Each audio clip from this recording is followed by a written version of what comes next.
purpose of this video is to show you how to install the Perfec-tee.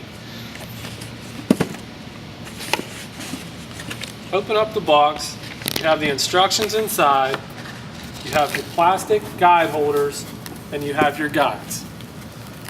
Take the guide holder out of the plastic bag,